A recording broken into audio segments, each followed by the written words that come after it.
S, ಇದು ಇಲ್ಲಿ ತನಕ ಹೇಳಿದ್ದು ನರೇಂದ್ರ ಮೋದಿ ಅವರು ಕೆಂಪುಕೋಟೆ ಮೇಲೆ ನಿಂತು ಮಾಡಿದಂಥ ಭಾಷಣ. ಇನ್ನು ಬಂಗಾಳ ಇಲ್ಲದಿದ್ದರೆ ಭಾರತಕ್ಕೆ ಸ್ವಾತಂತ್ರ್ಯವೇ ಸಿಗ್ತಾ ಇರಲಿಲ್ಲ. ಬಂಗಾಳದ ಮಣ್ಣು ರವೀಂದ್ರನಾಥ್ ಟ್ಯಾಗೋರ್, ನಜರುಲ್ಲಾ ಇಸ್ಲಾಂ, ಸುಭಾಷ್ ಚಂದ್ರ ಬೋಸ್ರಂಥ ಶ್ರೇಷ್ಠ ವ್ಯಕ್ತಿಗಳಿಗೆ ಜನ್ಮವನ್ನು ನೀಡಿತ್ತು ಅಂತ ಪಶ್ಚಿಮ ಬಂಗಾಳದ ಮುಖ್ಯಮಂತ್ರಿ ಮಮತಾ ಬ್ಯಾನರ್ಜಿ ಅವರು ಹೇಳಿದ್ದಾರೆ. ಭಾರತ ರಾಷ್ಟ್ರಗೀತೆಯಾದ ಜನಗಣಮನ ಹಾಗೂ ರಾಷ್ಟ್ರ ಹಾಡು ವಂದೇ ಮಾತರಂ ಸೇರಿದಂತೆ ಜೈ ಹಿಂದ್ ಅಂತ ಘೋಷಣೆಗಳು ಬಂಗಾಳಿಯರು ಸೃಷ್ಟಿಗಳು ಅಂತ ಘೋಷಿಸಿದ್ದಾರೆ. ಕಾರ್ಯಕ್ರಮದಲ್ಲಿ ಮಾತನಾಡಿದ ದೀದಿ, ಬಂಗಾಳ ಅಸ್ತಿತ್ವದಲ್ಲಿ ಇಲ್ಲದಿದ್ದರೆ ಭಾರತಕ್ಕೆ ಸ್ವಾತಂತ್ರ್ಯವೇ ಸಿಗ್ತಿರಲಿಲ್ಲ. ಯಾಕಂದರೆ ರವೀಂದ್ರನಾಥ್ ಟ್ಯಾಗೋರ್, ಸುಭಾಷ್ ಚಂದ್ರಂಥ ವ್ಯಕ್ತಿಗಳು ಅಲ್ಲಿ ಜನಿಸಿದರು.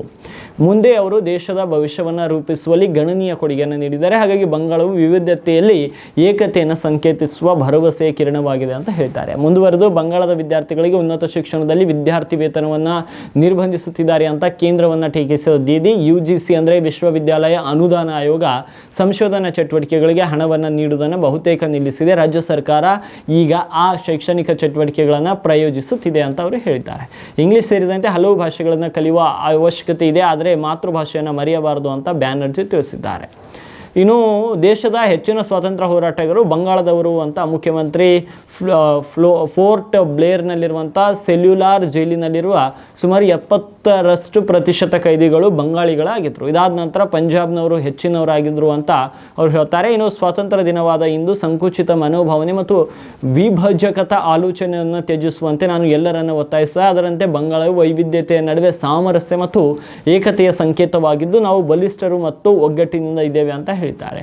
ಆದರೆ BJP ಆಡಳಿತದ ರಾಜ್ಯಗಳಲ್ಲಿ ಸಾವಿರಾರು ಬಂಗಾಳಿ ಮಾತನಾಡುವ ವಲಸೆ ಕಾರ್ಮಿಕರು ಕಾನೂನು ಬಾಹಿರವಾಗಿ ಬಂಧಿಸಿ ಚಿತ್ರಹಿಂಸೆ ಮತ್ತು ಕಿರುಕುಳ ನೀಡಲಾಗ್ತಾ ಇದೆ ಅಂತ ಪಶ್ಚಿಮ ಬಂಗಾಳ ವಲಸೆ ಕಲ್ಯಾಣ ಮಂಡಳಿಯ ಅಧ್ಯಕ್ಷ ಸಮೀರುಲ್ಲಾ ಇಸ್ಲಾಂ ಸುಪ್ರೀಂ ಕೋರ್ಟ್ನಲ್ಲಿ ದಾಖಲಿಸಿದ ಸಾರ್ವಜನಿಕ ಹಿತಾಸಕ್ತಿ ಮೊಕದ್ದಮೆ ಕುರಿತು ಮಾತನಾಡಿದ ಅವರು 1947ರಲ್ಲಿ ಬಂಗಾಳ ಪ್ರಾಂತ ವಿಭಜನೆಯಾಗಿ ಪೂರ್ವ ಪಾಕಿಸ್ತಾನ, ಈಗ ಬಾಂಗ್ಲಾದೇಶ ರಚನೆಯಾದ ನಂತರ ಬಂಗಾಳಿಗಳು ದೊಡ್ಡ ಮಟ್ಟದಲ್ಲಿ ತೊಂದರೆ ಅನುಭವಿಸಬೇಕಾಗಿತ್ತು. ಹಾಗಾಗಿ ಅಲ್ಲಿಂದ ಎಲ್ಲವನ್ನ ಬಿಟ್ಟು ನಿರಾಶ್ರಿತರಾಗಿ ಇಲ್ಲಿಗೆ ಬಂದವರನ್ನ ನಾಗರಿಕರಂತ ಗುರುತಿಸಲಾಯಿತು ಅಂತ ಅವರು ವಿದೇಶಿಗರ ವಿರುದ್ಧ ಕ್ರಮ ತೆಗೆದುಕೊಳ್ಳುತ್ತೇವೆ, ಕೇಂದ್ರ ಸರ್ಕಾರ ಅದನ್ನು ಮಾಡಬಹುದು, ಆದರೆ ಇದರಲ್ಲಿ ಅನಾಗತ್ಯವಾಗಿ ನಿಜವಾದ ಬಂಗಾಳಿಗಳನ್ನು ಗುರಿಯಾಗಿಸಲಿದೆ ಅಂತ ಅಸಮಾಧಾನವನ್ನು ವ್ಯಕ್ತಪಡಿಸಿದ್ದಾರೆ. ಹಾಗಾಗಿ ಕೋಲ್ಕತ್ತಾದಲ್ಲಿ ನಡೆದಂಥ ರಾಷ್ಟ್ರ ಮಟ್ಟದ ಇದೇ ವೇಳೆ ಕೆಲವೊಂದಿಷ್ಟು ಮಕ್ಕಳು ಅಸ್ವಸ್ಥರಾದರು. 39 ವಿದ್ಯಾರ್ಥಿಗಳು ಅಸ್ವಸ್ಥಗೊಂಡಿದ್ದು ನಂತರ ಅವರನ್ನು ಸರ್ಕಾರಿ ಆಸ್ಪತ್ರೆಗೆ ದಾಖಲು ಕೂಡ ಮಾಡಲಾಗಿದೆ.